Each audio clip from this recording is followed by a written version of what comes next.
We live drums. Hello, I'm Gary France, and welcome to the world of percussion.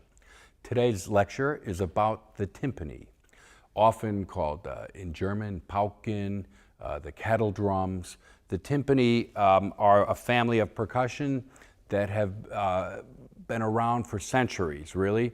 Their historic origins really were military in shape. They were in the guilds with the trumpets and the drums. They were used on horseback. And of course, they were the first of our percussion family to come into symphonic repertoire. This lecture won't deal specifically as much with the history of the drums. There are some terrific resources, and I would refer you to Edmund Bowles and his wonderful book, The Timpani, as well as the Percussive Arts Society. We have a lovely archive of materials and documents.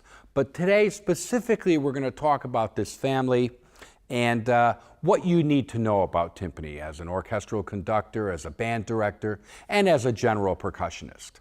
The timpani are basically one of our largest membranophones. It's a membrane stretched over a copper kettle that we play, and we can actually play pitches on timpani, and we'll talk about that. The timpani are used, they often double the double basses, they play with brass, so they're a very, very important member of the orchestral section, the percussion section, but in fact, they sit aside from the percussion section. The timpanist is often referred to as the loneliest square meter in the orchestra. They're by themselves. They need to know the scores, they need to know who they're playing with, and really, they're often one of the highest paid members of a symphony orchestra. So let's get into this in a little bit of detail. Let's talk about the construction of the timpani. I have a wide variety of drums and mallets here today, and we're going to have a good deep look at what goes into these, how they're put together. Now, basically a timpani consists of, I'm just going to grab something down here. Here we go. We have a big copper bowl, and you can see that this is a hemispheric shape. This is sort of a parabolic bowl. We can have square shaped bowls. You'll see over here I've got these Dresden drums that we'll look at later that have a completely different shape bowl. And the main thing is that it's a hemispheric in shape. This particular bowl, let's see if we can get a close look at it. In here, I'm going to hold it up. There we go. We've got this bowl here. It's a copper bowl. This one's made out of copper, right? And if we really look close, you can see there's a bearing edge right here where this finger is pointing. And there's a hole in the bottom of the drum. Let's see if we can get it like this. A little hole in the bottom, and that lets the air escape. And you say, wow, that's a big bowl. Well, you know what? If I hold this bowl up over my head, like so, I feel like Bear Grylls here, man against nature, man against drums, and I tap the drum.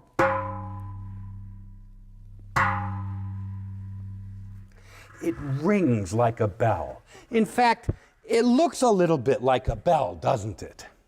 It's a big bowl, and it rings. Now, the construction of the timpani bowl, yes, you can have that one-piece bowl, or we can have two pieces. In this particular one here, you can see that we have some pop rivets placed around the drum. We've got a pop rivet here, and there are 8 of these pop rivets. And this particular rim, the bearing edge, has been riveted into this copper bowl. Now, the key, of course, to all great percussion instruments is that we eliminate points of contact, and so that we don't have sympathetic vibration and rattles. So clearly a one-piece bowl would be better or produce a better sound than one that has a bearing edge which is attached. But this is where cost factors come in. The drums that you'll see next to me, these beautiful Philharmonic drums by the Adams Company, these are one-piece copper bowls. It's all one piece, they're hand-hammered, and they're what most symphonic orchestras, professional orchestras, would have a type of a drum like this, a Dresden-style drum. But we're going to go back to this lovely set here. These are Ludwig drums, and this is an older set, and it's very much like what you would find in your high school or in your college. I've got one here all ready to go, but I thought what would be a lot of fun is as I show you what goes into this drum, how they're put together. So let's start. We're going to start with the basics. We've looked at the bowl, and I think that's very interesting. Now we're going to look at what holds up the bowl. We need some kind of a system for suspending it. And as you can see here in this rim, this is, there we go. This is the nuts and bolts. It's a frame that will suspend the bowl itself. And before I show you how the bowl suspends in it, we're going to take a little bit of a look down in the bottom. I'm going to bring this chair in here and set it up. There we go. Now this is sort of like one of those cooking shows where I'm sort of demonstrating all the different parts, and I'm having a good time, I have to say. This is a lot of fun. I was always afraid to do this. When I first started working with drums, I remember being afraid to take my drum apart, that I might damage something. You know, I think I encourage our young people and our teachers, don't be afraid to take it apart. This is not rocket science. I know you've heard that a million times. But, you know, if you don't over-tighten anything and if you're careful about it, you can discover a world of information by figuring out how things work. Percussionists have to do that. They're the kind of people that want to know how it works. The conductor or the composer will say, can you make this particular sound? And it's our job to sort of make it work. So we have to understand a little bit of the mechanics, a little bit of the acoustics, a little bit of what's in our heart to bring out this beautiful sound. We need all those things combined together to make it all work, okay? So this shell or frame that we're looking at here, well, you know, it's not that complicated. Of course, when we stretch the skin over our copper kettle, it's okay if we're only going to play one pitch. But of course, you know, people wanted different pitches.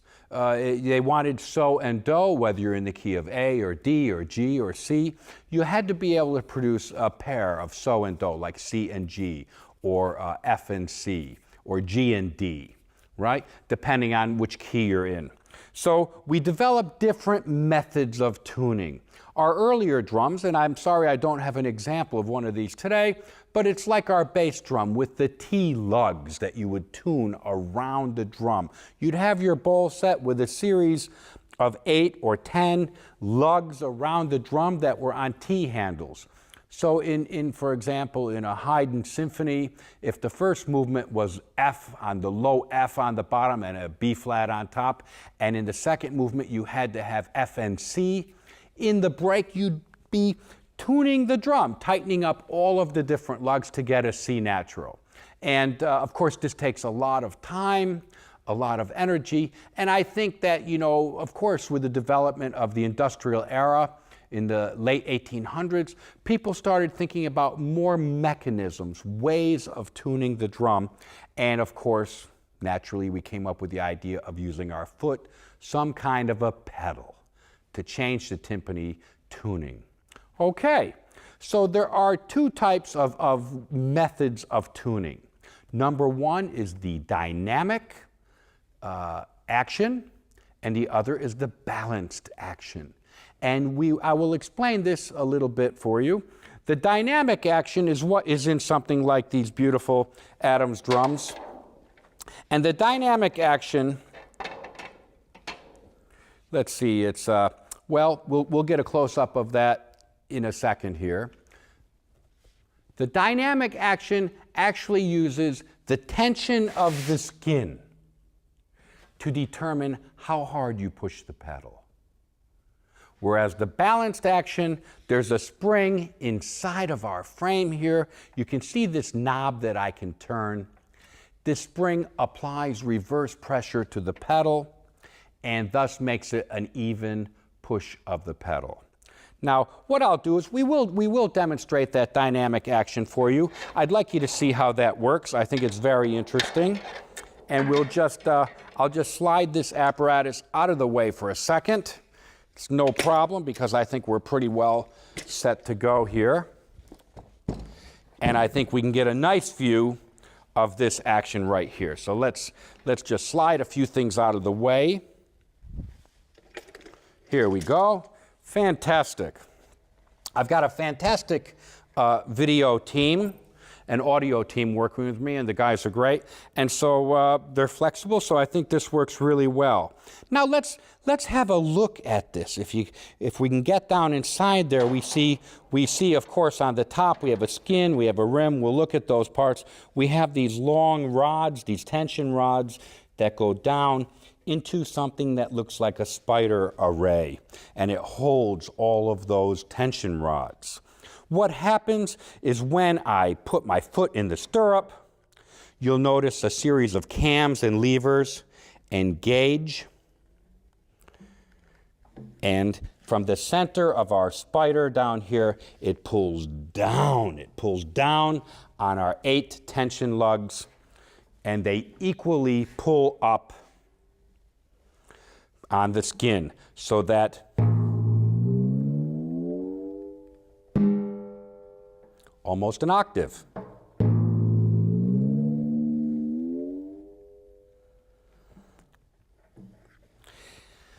This is a terrific, very sophisticated system. Everything's been balanced.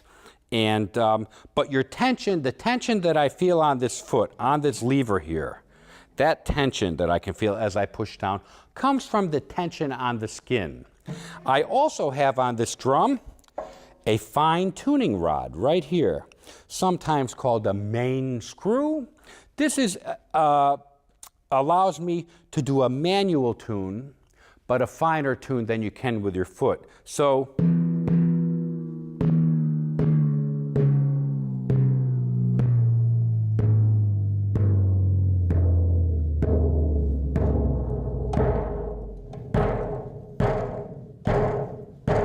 at this point, we have a floppy skin. And what's interesting is that if I loosen, this is sort of a little lever down here, which in some drums is in the form of a ratchet. It has a series of gears and teeth that lock in the pedal. If I disengage this pedal right here, you'll notice that this can fall right to the floor. There's absolutely no pressure, little or no pressure on that pedal. In fact, with the pedal fully down, we still have a very floppy skin, right? So if I bring it back with my foot, and it's a very heavy pedal, I'm pulling it back. There's no counterweight or anything. So in order for me to feel some sense of pressure, and on my main screw here, I know that there are 14 total revolutions. So if people say, well, where do you set your main screw? I set mine right in the middle. So I hold the finger 1, 2, 3, 4, 5, 6, 7. That means that I can loosen the main screw or tighten the main screw and have control over it. Now, when I push down on the pedal, I can bring it up and down, and there's actual pressure there. The pressure, again, in the dynamic action, the pressure comes from the tension of the skin. Now, this skin is mylar. We've talked about synthetic skins versus calf skins. And on this beautiful set of Adams drums, when I originally was playing in the symphony here in Canberra, I played on calf, Irish calf skins. And we'll talk a little bit about the difference between calf and plastic mylar in a few moments. But we're in the mechanics. This is the mechanics of timpani, and we're learning about the difference between a balanced action and a dynamic action. So let me repeat one more time for you. The dynamic action, it has its pressure that you feel on your foot pedal from the tension on the skin. Okay, we're just going to slide this drum out of the way. We're going to look at this particular drum here. This is the one that we've not taken apart. This is our completed drum, which we'll put back together in a minute. But this is a balanced action drum. This Ludwig drum, I believe William F. Ludwig designed and invented this concept of the balanced action. And what we have on this drum is that my pedal feels the same. It has the same amount of tension as I'm going up and back. It doesn't get harder to push down. It's the same all the way. Now, you know, you might say, well, Gary, you're a pretty big guy, and why would the tension on a foot pedal bother you if there's a lot of tension? Well, I can tell you that if you're playing a very high pitched on a dynamic set of drums, you really have to push with your foot. I mean, for some young people or slightly built students, or some of my female students that are very small, especially young children, it's a real chore for them to push these big pedals down. Okay? As they get older and you get bigger, you learn to do that. But by and large, the balanced action is terrific for young students because it has that assist. Okay. Well, let's get a closer look at that. We've already had a look at the frame, okay? But now we can get an even closer look, okay? We're going to zero in on here, about where my hand is. And if you see, I have here a little rod that comes down like this. It connects here to a cam, which has another rod which goes down to the spider here, which has a pole down here which goes all the way down. So the difference between this particular drum and the other drum, the Dresden style drum, is we noted that in the Dresden style, as you can see right here, as we see right here, you have one tension rod that goes straight down to the spider. Right down to the spider, to your lug nut right here. One rod. Of course, this makes a lot of sense because with the single rod, you've got less points of contact, and you can hear here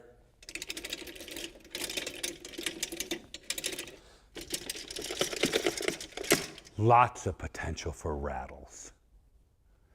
These rattles, you have to work hard to get out. In drum construction, we really want to avoid ever having metal contacting with metal. You get the metal contacting with metal, and of course, you're going to get some kind of a sympathetic vibration.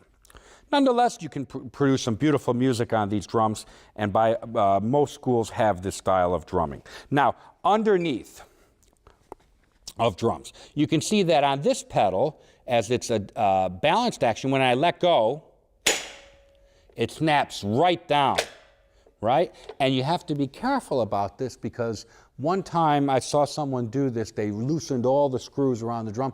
Pedal went boom like this and broke right in half. The plate broke right in half. So you have to be careful. And this is the screw which tightens and loosens the spring, which is in here. Okay? At the bottom of the drum, I'm going to lift this up a little bit. And you can see how it all connects underneath there. Right? It's all connected with cams and levers and attached to the pedal. Okay, let's get into the nuts and bolts of putting this baby back together. Okay? So we need to rest our bowl inside something, inside this frame. And what I'm going to do is it comes with a lovely lining. This is a piece of plastic lining. And I'm going to fit this.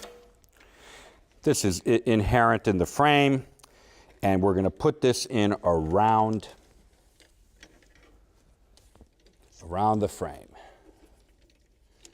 Now, while I'm doing this, I'm going to ask my friend Carrie, who's here. He'll get the bowl. And sometimes you need one more person to help with this. Carrie, if you could just put your finger right here and hold that tape where it goes. We're going to run this around.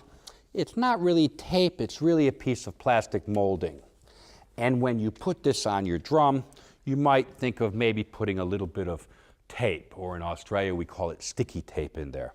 Now, Carrie's going to hand me the bowl, and I've got this all in place, and we're going to set our bowl into our frame. Thanks, Carrie. Our bowl sits beautifully inside this frame, and you can really see how that's gravity is doing its job, and it's holding it in place. But when I hit the bowl, what do we notice? all of a sudden it's not ringing like a bell, okay? So we've already had a little bit of a diminishment in our vibrations. The bowl is now sitting there like that. But this is called a floating bowl. It's actually not screwed in. Some of your other timpanis would actually screw the bowl to the struts, which would make for even less vibration to occur. Okay, next we're going to put our skin on the drum.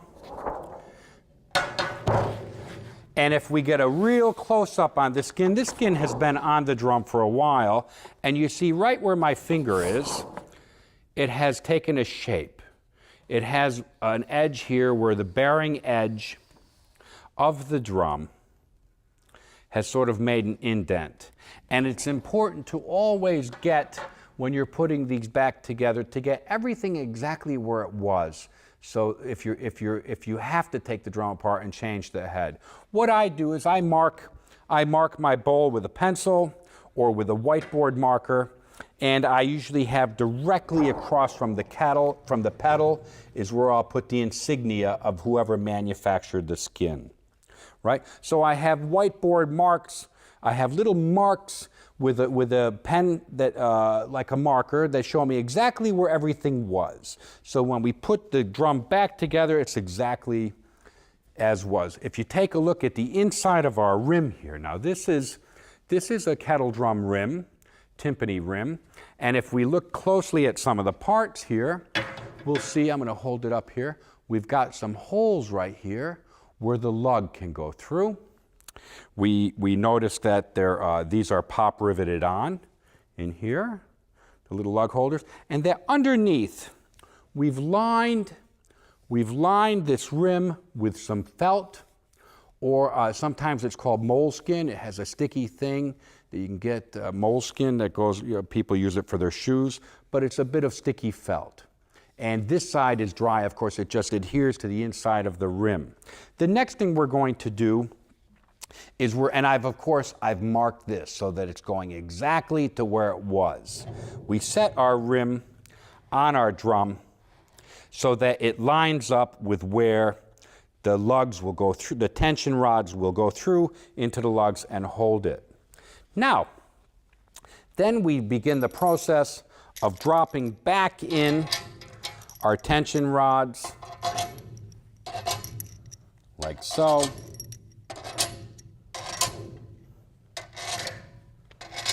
A simplistic job of screwing back in our tension rods into each one, okay? And voila, they're all screwed in. We do that, okay? And you end up with a drum like this, right? So we've put our drum back together. As your tension rods go in, you quickly learn that you need to have your pedal all the way down. You screw them in with the pedal down until we have some tension, and then we can bring it back up. Now, this concludes the first part of our video on the timpani. We've looked at the parts of the drum, how it goes together. We've looked at how you have the dynamic tension versus the balanced action, dynamic action versus balanced action. We've looked at the way the drum goes together, some of the physics involved in how we put it together and how it sounds. So I think I look forward to our next video will be on tone production. And there we'll talk about the sizes of our drums and how you sit and how you position yourself and how we create good quality tone on the drums. So I'd like to thank you for watching this video, and I hope that you found it informative. And should you have any questions, you can always contact me at garyfrance.com. Thank you very much. We live drums.